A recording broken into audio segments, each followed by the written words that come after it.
Hey y'all, it's your girl D. And I'm just sitting in the car and I was thinking, what can I express? What can I give today? How can I be of service for the elevation of just consciousness, period? Especially to the women out there, and especially to the ones that look like me. And I was just like, Spirit, what can I say today? Place something on my heart that can touch someone out there, okay? And Spirit was just like, speak on how you used to hate yourself and how you see yourself now. Because just the thought, just the process, just the experiences, just the journey in itself will inspire someone out there to think higher, feel higher, be higher. So here it is, y'all. Let's get into it. So growing up,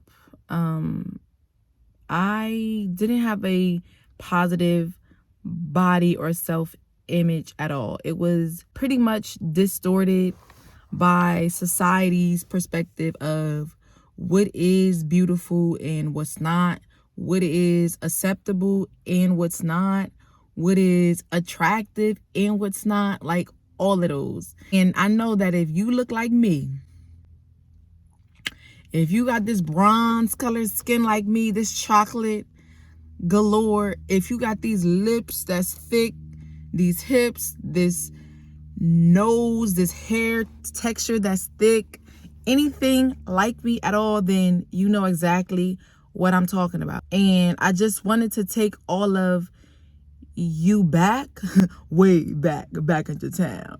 But just take you all back, because the person, the spirit, the light that you see glistening and shine bright like a diamond, okay? The light that you see today is not the light that was always permeating through this vessel, okay?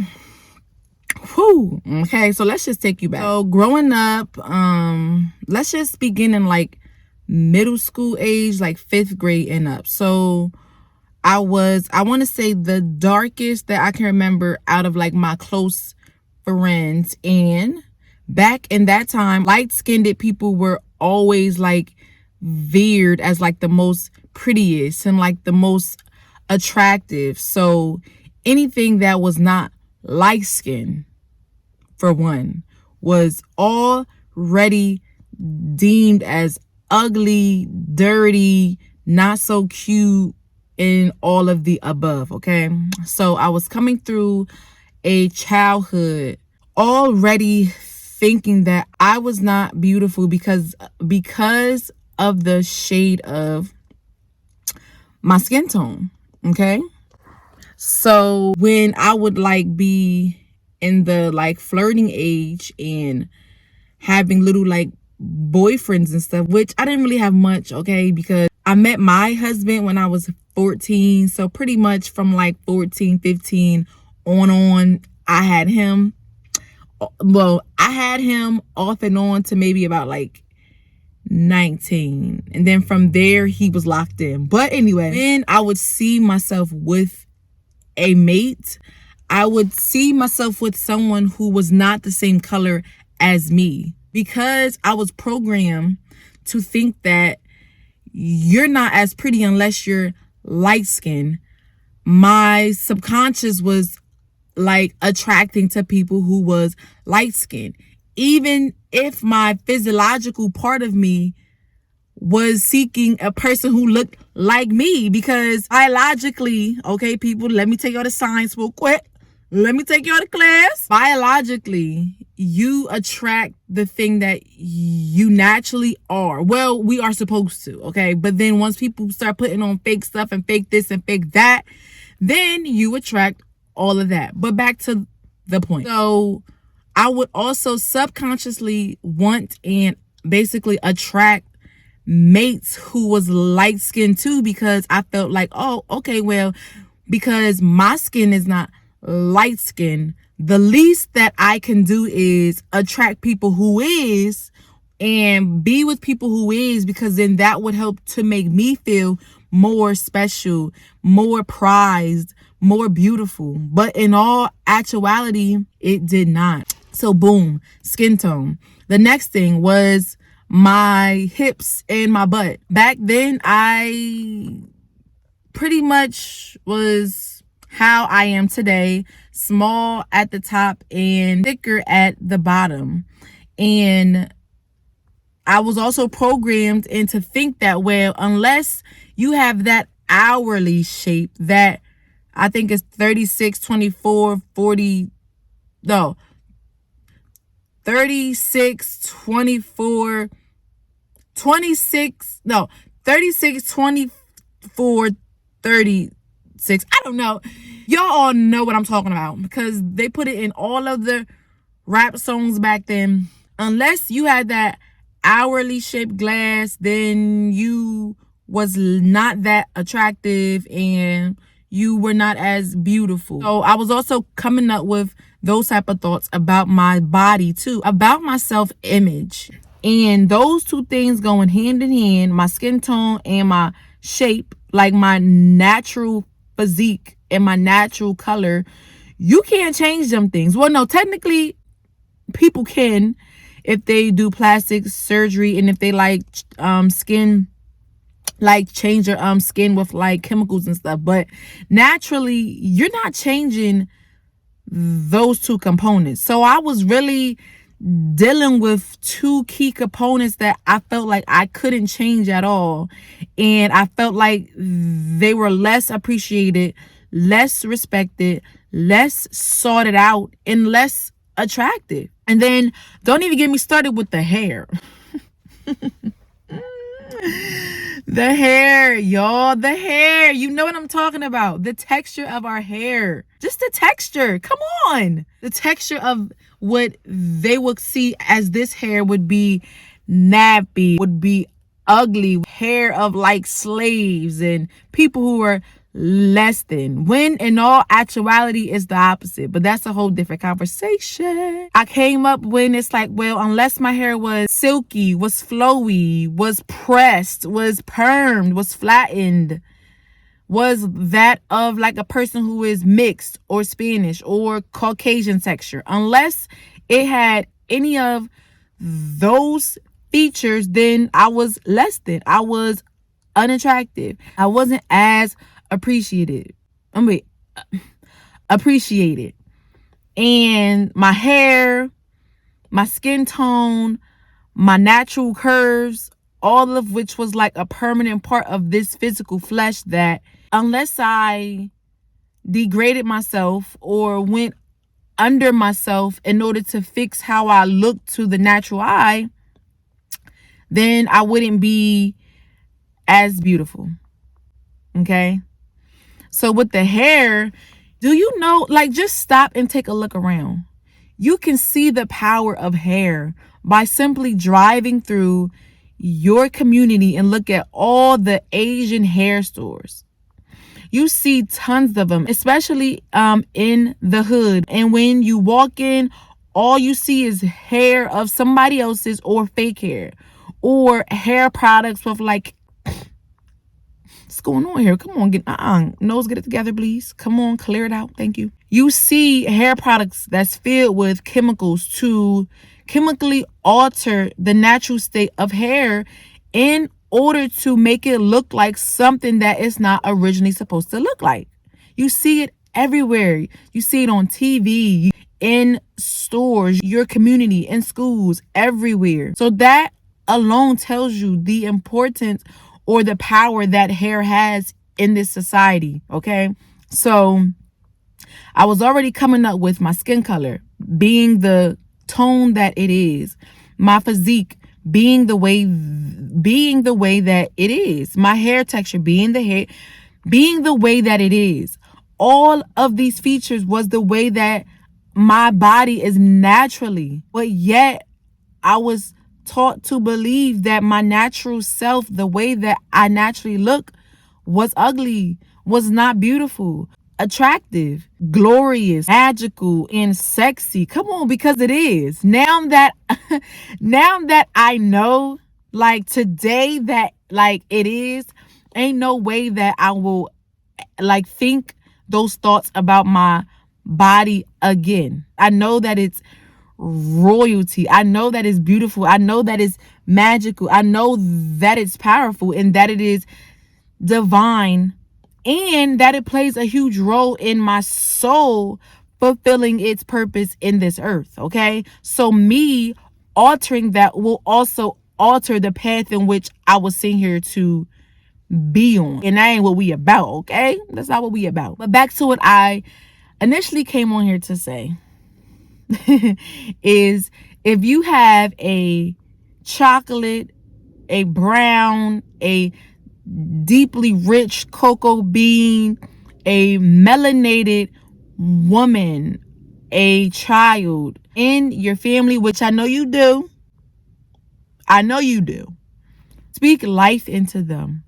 Reassure them that they are beautiful, that their skin is connected to the cosmos and the sun and to the earth, and that it's one of their superpowers in this realm. Okay, remind them that they are beautiful, that their lips are the exact thickness or thinness that they are supposed to be, because they serve the purpose that they are supposed to serve. Okay, not to serve the purpose of this world or the purpose of Instagram or TikTok, but to serve the purpose in which this body was meant to do. The lips are not supposed to be all like this, unless you was in like a car accident or something like that happened where you need to have it like reconstructed for the sake of being able to function. But as far as like looks, you're supposed to look exactly the way that you look. I'm not talking about being either extra big or skinny because of not living a healthy life. Then that's not what I'm talking about. I'm just talking about the simple features of how your temple, your vehicle is naturally supposed to be. Y'all, come on. Like our hair texture, we should not have to be perming our hair like twice a month or per month. No, just permanent at all to feel a certain way. Like, come on. This is how it's supposed to be. This is the texture that is supposed to have, and I'm cool with that. I'm fine with that. I'm happy with that because it is what it is. It literally is what it is. So why would I want to go in against nature purposely to change what something looks like for the sake of the approval of this society or the programs that like have been programmed within us? Like, come on. Nah, I'm not changing it. Now, I changed the hairstyle. Okay, yeah, but I'm not going to chemically, consciously, purposely change it because of the sake of being liked or being approved by society. Like, nah, like this is it. This is it. Here I stand. All right, but this is it. This is what it is. And if you don't know, now you know. Site. And if you don't want to accept it for what it is, then that's cool. Keep it going. But I'm not going to feel pressured, impressed, and basically carry around this weight for the sake of approval. Nah. And then the same thing with the lips, the same thing with the hips, with the breasts, with the butt, with everything. I'm not going to change my natural physiology. Is that it? Biology, physiology, all of them ologies for the sake of what society tells you is beautiful, attractive, respected, and appreciated. Because what society don't know, or what society has failed to remember, is that I'm beautiful how I come out of my mom's womb. I'm beautiful even before I even get into the womb. Okay, I'm beautiful from being up in the cosmos, being up in the stars, being up in the magical places, okay? I was beautiful then. So what would make you think that because my soul has transitioned into this earthly realm that, oh, now all of a sudden I'm not beautiful? Man, you must have got me. Yeah, I was beautiful before I came into this earth, and I'm beautiful as I'm in this earth, and I will remain beautiful once I transition up out of here. So tell someone that you know who may have been picked on, talked about as small children, adults, older people. There is no age limit on this thing, because if you look anything like me, you have all experienced some type of low self-esteem or problems when it comes to accepting your natural body. So speak life into somebody, because boy, if I would have known, if I would have remembered, if I would have felt what I do now, you wouldn't have been able to tell me nothing back in 6th grade, back in 10th grade, okay? Back in college. You wouldn't have not been able to tell me anything, because I would have been more proud and positive and just with higher self-esteem of what my body is, why it is, and that there's nothing wrong with its naturalness at all. Speak this into your children, your cousin, your nieces, whoever.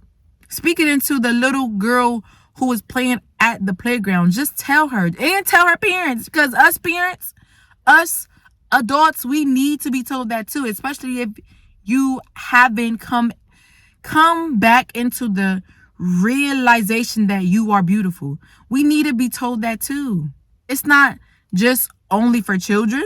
Now, children is the key points, because that's where all of these things take place at the most, and then that shapes the life thereafter. But we all need told. Males and females need this reminder that they are beautiful, that they come from royalty, okay? That their skin, their lips, their eyes, their nose, their body, their hair, their height, everything about their naturalness is beautiful. But until they accept it, until they appreciate it, no one else can and no one else will. Pass this along to somebody that look like you or somebody that look like me. Pass it along, because we need to know this. Not just hear it from other people, but we need to know it, like in our consciousness, like in our mind, like in our spirit. We need to feel it, okay? We need to breathe it, okay? We need to know that we are beautiful inside and out, and that beauty begins on the inside. You can put on all the hats and the clothes and the makeup and the hair and the perfume and all that. But until you know that you are beautiful on the inside, until you feel it, until you breathe it and smell it and see it and live it, nothing that you externally put on will ever make you think otherwise. Stay beautiful, and just remember that you are beautiful. Okay? Your soul is connected to the divine. So that's enough in itself right there. That's enough. You are enough. You are beautiful. I'll see y'all next time. Love y'all. I'm so ugly. What? Don't say that. Don't say that. You are so pretty. When you look at yourself, you supposed to say, I'm so pretty. You are so pretty.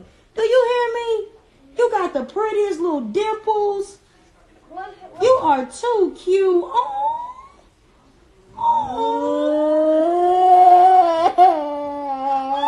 No, you gonna make me cry. You're not ugly. You are so pretty. You are like, you have this beautiful chocolate skin. No, you're not gonna cry. You are a beautiful little girl. You are the prettiest girl in your class.